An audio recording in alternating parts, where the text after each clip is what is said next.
Hey everybody, it's Charlie. Oh my god, we just had like the most amazing 4 hours of TV crossover that we've ever seen in the DC universe before. This is going to be my Legends video. Just careful for spoilers if you haven't seen it yet, and there is a new round of the Flash Ring giveaway. All you have to do to enter that is be a subscriber, leave a comment on this video, be sure to turn alerts on. We have the finales coming next week. But let's talk about the crazy crossover. We learned about how Supergirl is going to come back in the back half of the season for another Flash crossover. So I'll try to explain all that stuff, and then I'm going to do a separate video tomorrow for what I think they're going to do next year for the big four-way crossover. Because even though Arrow is in its 5th season, they even had a reference about how this all started with us. That was what that line between Sarah and Oliver was, double meaning. It all started with us on the boat, but it also started with the Arrow TV show, like the big Arrowverse. So I'll try to explain all that as I work through Easter eggs and top 10. But here we go, number 10. Oliver asks Kara to sit this one out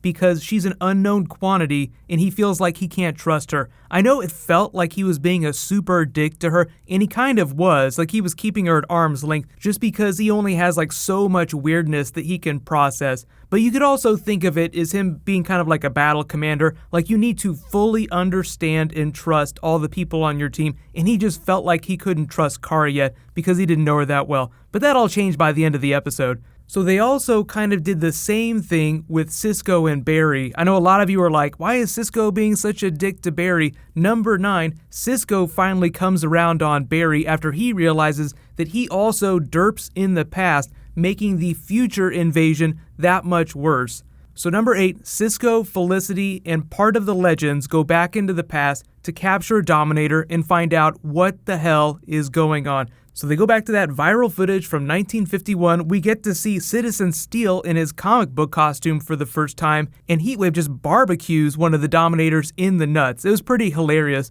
but then they get taken in, and it turns into this big X-Files storyline. So number 7, WTF, they have their own version of the Smoking Man.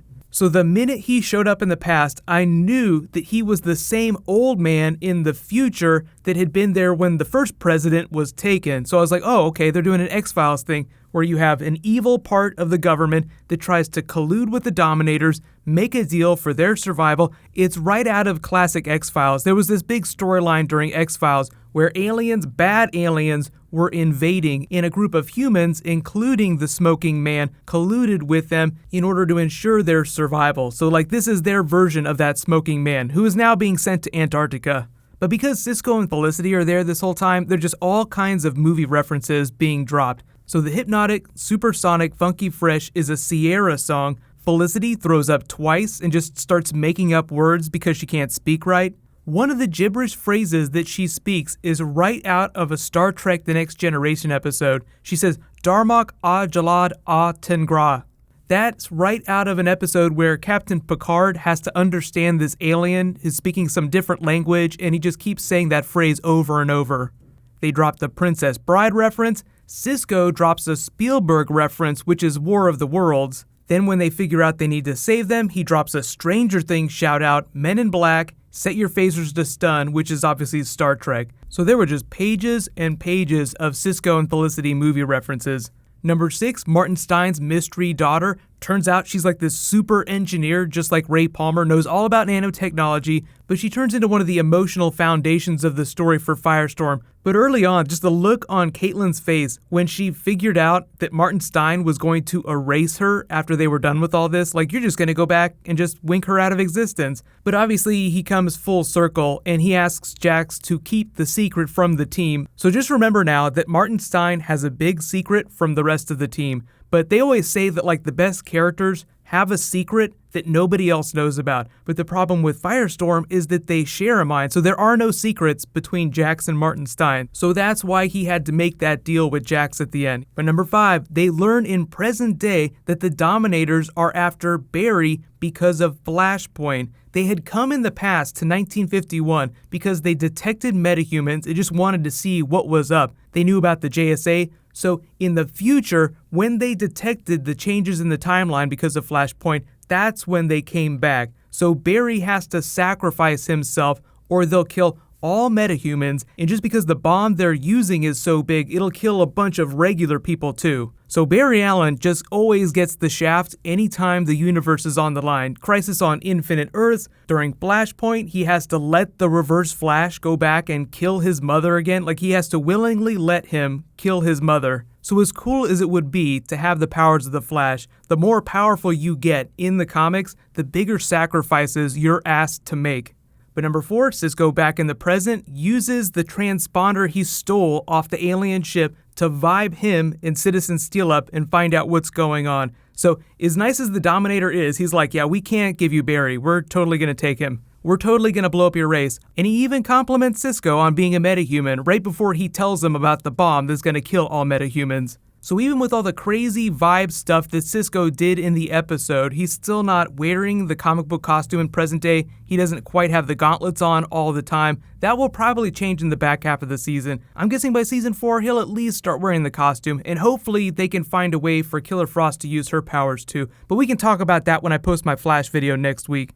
But number 3, Barry tries to give them the speech about how he's going to sacrifice himself. The team won't let him. It's this big rally moment. You know, you're part of the crew. We roll out together. So they have their big rollout where they all stand in formation. In number 2, they have their Captain America Civil War airport battle scene. Just big action set piece. Oliver falls off the building, Kara saves him, and then Kara and Barry have to run all over the world at super speed, race around the world, and try to attach all the devices to the Dominators. They beat him off, then they get the congratulations from the new president, who tells them that it still has to be secret, but they have this extra long establishing shot of the Hall of Justice, just to let you know that this is going to continue to be a big thing.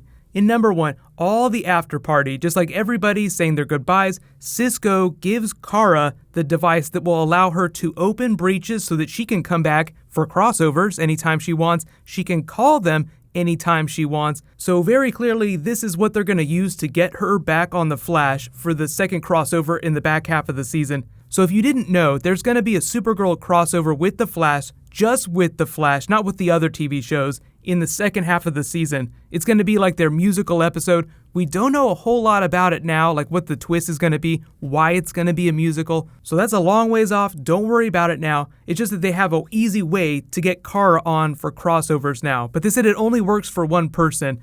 Ray Palmer has that really funny moment with Kara where Brandon Routh is like, hey, she looks kind of like my cousin. Just a nice wink at the fact that he used to be Superman. I've been waiting for them to do that. They haven't done that many Superman Brandon Routh jokes. But one of my favorite, deep meaning lines was that Sarah Oliver moment where she's like, this all started with us. So like I said, double meaning. It all started on the boat, the Queen's Gambit, with all this craziness. But the Arrowverse, the big crossover, just all the stuff that's happening now, started with them. Oliver makes a nice reference to being in the Dreamland during the Arrow 100th episode. I don't need to wonder what my life would have been like. They actually gave us that gift, and I like my life the way it is now. It's better complicated, which is kind of the speech that he had with Barry when they have drinks like they did after the first Arrow Flash crossover where they had the Rocky team-up match, who would win in a fight? They're sitting there drinking. Who would win in a fight? They're still having that drunk guy comic book argument. But I feel like it was a great episode. It was a nice bookend to the crossover, the episode itself, but the crossover, the 4-night crossover, or 3-night crossover, however you want to think about it, was a really good couple hours of television that felt like a movie, but the impressive thing is that they were able to do it on a TV budget, and especially a CW budget, which isn't a major network, so they don't have major network money. But let me know, what was your favorite moment from this episode? What was your favorite crossover moment? I did love all the funny, weird moments, but definitely their big comic book rollout was probably my favorite, at least from this episode. But now we gotta talk about what we want them to do next year with the crossover. I'll talk about that in a separate video, specific storylines I want them to do, but Manhunters or a giant Legion of Doom team up, it just has to be a threat that's big enough to merit all of the supers. You don't need Supergirl to fight Damian Dark or Malcolm Merlyn. You need Supergirl to fight somebody from outer space, some giant, big, super strong person. But like I said, these big team-ups drive ratings so hardcore. Arrow doubled its ratings. It's up 77% across the board for the entire season. And that's just one example. So I think what they'll try to do is that as Arrow slowly goes off the air, they'll try to do another big team-up show like Teen Titans. That's why you've been hearing a lot of live-action Teen Titans talk lately, because they already have most of those characters on all these 4 shows. So if one of them goes off the air, they can just bring the others onto the other shows, and once they have enough, and once they have the space in the schedule, the money to do it, they can just do a full-blown Teen Titans show. So I will do like a Teen Titans video in the next week or two, and I know a lot of you have been asking about Young Justice stuff. But I'll say congratulations to the winner of this round of the giveaway. Kevin Lopez, you win one of the flash rings. Please private message me on the back end of my channel so I can get your contact details. There is a new round that's already going right now, so I'll announce the winner for that the next time I post a DC video. So tomorrow, there's a whole bunch of stuff happening. There's a rumor that there's going to be a Spider-Man Homecoming trailer. If there is, I'll totally do a video for it. But I've also got Rick and Morty, then I've got the video for next year's crossover. So there'll be a whole bunch of stuff posting in the next couple of days. While you guys wait for that to post, you can click here for that big Flash trailer for next week, and you can click here for all the other crossover videos. Thank you so much for watching, everybody. Let's high five. I'll see you guys tonight.